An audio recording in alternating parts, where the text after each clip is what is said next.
नमस्ते बच्चों, आप सभी का हिंदी कक्षा में फिर से स्वागत है। आज हम राख की रस्सी का अगला भाग देखेंगे।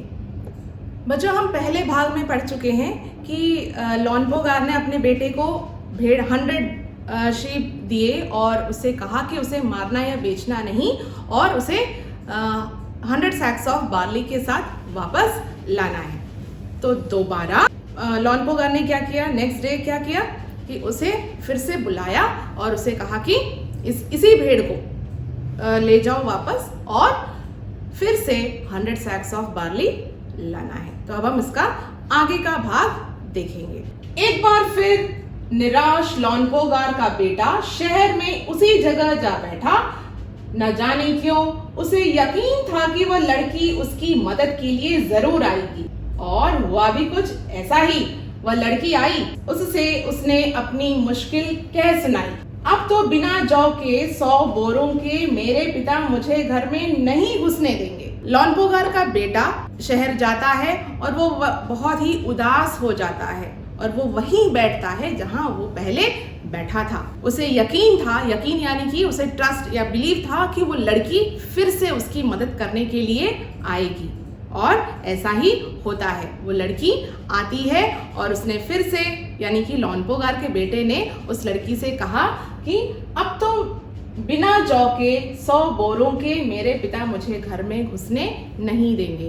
अब तो विदाउट 100 सैक्स ऑफ बार्ली मेरे पिता मुझे घर में घुसने नहीं देंगे। Once again, the frustrated son sat on the same place. He expected the girl there he had met before for his help, and same thing happened to him. She came. He explained her everything and said, "Now without 100 sacks of barley, my father will not allow me to enter the house." लड़की सोच कर बोली, एक तरीका है। उसने भेड़ों के सींग काट लिए, उन्हें बेचकर जो रुपए मिले उसने 100 बोरे जौ खरीदे। बोरे लॉन्पोगार के बेटे को सौंप कर लड़की ने उसे घर भेज दिया। तो लड़की सोच कर बोली, उसने एक बार सोचा और सोचकर बोली कि एक तरीका है, उसके पास एक आइडिया है, एक उपाय है। वो उपाय क्या था? उसने भेड़ों के सींग काट लिए। सींग यानी कि हॉर्न्स, देखिए सींग यानी कि हॉर्न्स, उसके हॉर्न्स काट लिए। उन्हें बेचकर जो रुपए मिले उससे उसने 100 जौ के बोरे खरीदे और उस लॉन्पोगार के बेटे को फिर से घर भेज दिया। The girl thought and said, "I have an idea." She cut the horns and sold them. With the money she earned, she bought 100 sacks of barley. Handing over the sacks to the Lompogar's son, the girl sent him home. भेड़े और जौ के बोरे पिता के हवाले करते हुए लॉन्पोगार का बेटा खुश था। उसने विजयी भाव से सारी कहानी कह सुनाई। सुनकर लॉन्पोगार बोले, उस लड़की से कहो कि हमें 9 हाथ लंबी राख की रस्सी बना कर दे। उनके बेटे ने लड़की के पास जाकर पिता का संदेश दोहरा दिया। तो अब क्या हुआ? बेटा, लॉन्पोगार का बेटा बहुत ही खुश था, विजयी भाव से अपने पिता के पास गया और उसने 100 सैक्स ऑफ बार्ली दे दी। तो पिता ने कहा कि ठीक है, अगर वो लड़की इतनी ही स्मार्ट है या इंटेलिजेंट है तो उससे बोलो कि लॉन्पोगार को 9 हाथ लंबी रस्सी, राख की रस्सी, ऐसी वैसी रस्सी नहीं, राख की यानी कि ऐश का रोप बनाकर देने के लिए कहा। और उनके बेटे ने क्या किया? वो वापस गया उस लड़की के पास और सारा संदेश रिपीट कर दिया। This time the son was happy while handing over the 100 sheep and 100 sacks of barley. He told the whole story to his father. Hearing this whole story, Lompogar told his son to ask her whether she could make a rope made up of ash, which should have the length of 9 hands. The son went to the girl and repeated his father's message. लड़की ने एक शर्त रखी, मैं रस्सी बना तो दूं।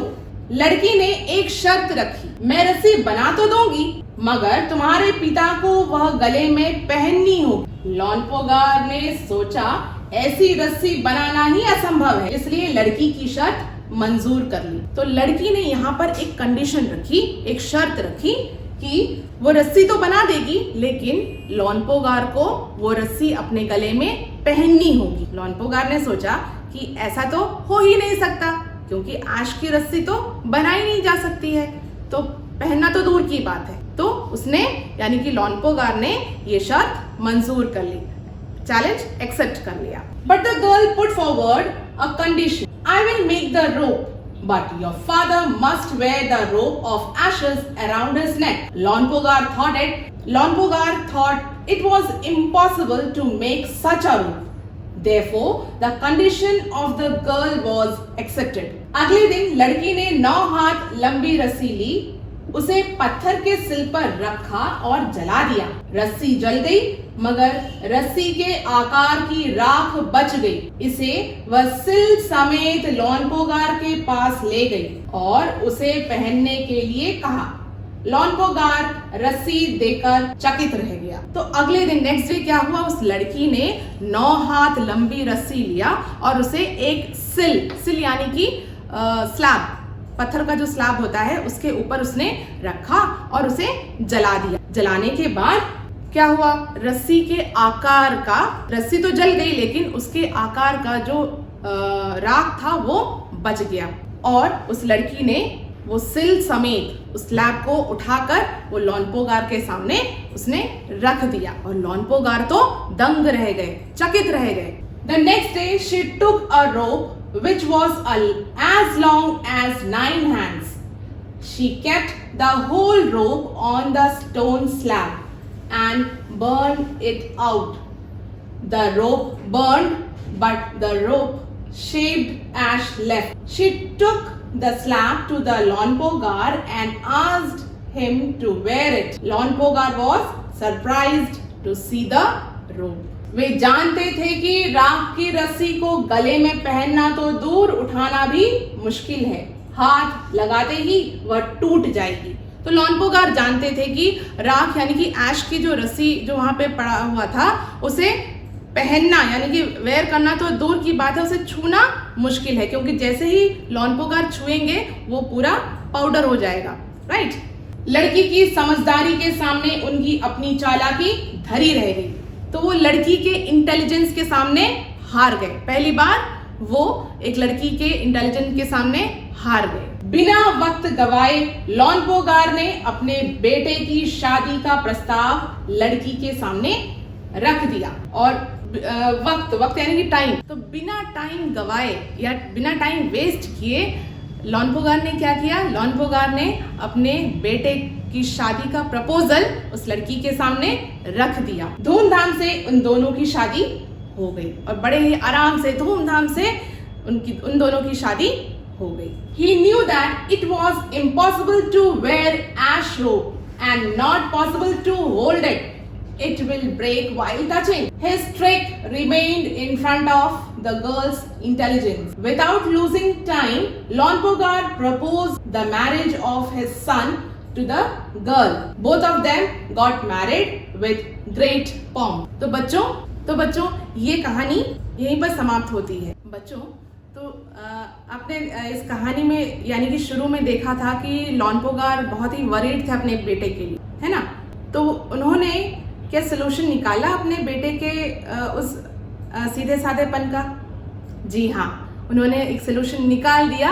उन्होंने अपने बेटे की शादी एक इंटेलिजेंट लड़की से कर दी। तो इस तरीके से उन्हें अपने प्रॉब्लम का सोल्यूशन भी मिल गया।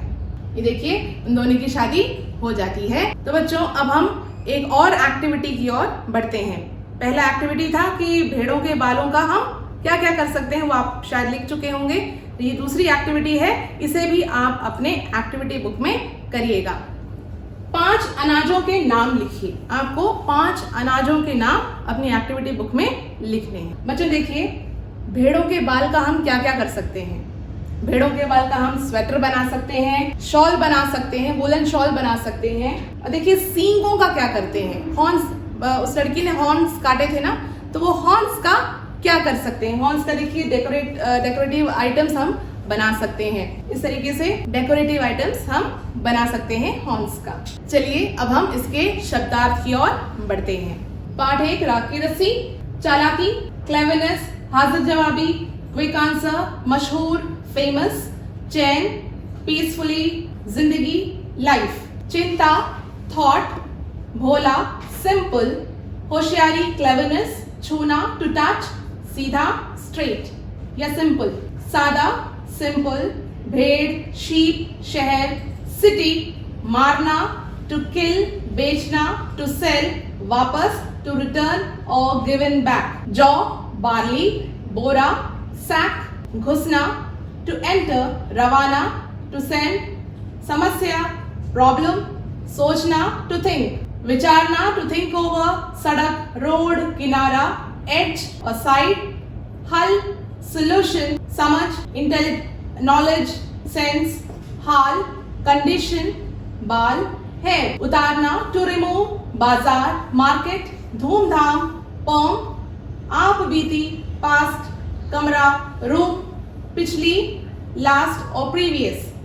जरा, लिटिल, लेस और स्मॉल अमाउंट। दोबारा, अगेन, निराश, डिसअपॉइंटेड। जगह, प्लेस, यकीन, फेथ और ट्रस्ट। मदद, हेल्प, मुश्किल, डिफिकल्ट। तरीका, मोड और सिस्टम। सीन, हॉर्न, सौंप कर, टू गिव, भेजना, टू सेंड। हवाले, रेफरेंस, लंबी, लॉन्ग, राख, ऐश। रस्सी, रोप, संदेश, मैसेज, दोहराना, टू से और डू रिपीटेडली। शर्त, कंडीशन, गला, नेक, पहनना, टू वेयर, असंभव, इम्पॉसिबल। मंजूर, अप्रूव्ड, पत्थर, स्टोन, सिल, स्लैब। जलाना, टू बर्न, आकार, शेप, चकित, सरप्राइज। टूट, ब्रेक, समझदारी, इंटेलिजेंस, वक्त, टाइम। गवाना, टू लूज, शादी, मैरिज, प्रस्ताव, प्रपोजल। बच्चों, ये पाठ यहीं पर समाप्त होता है। धन्यवाद।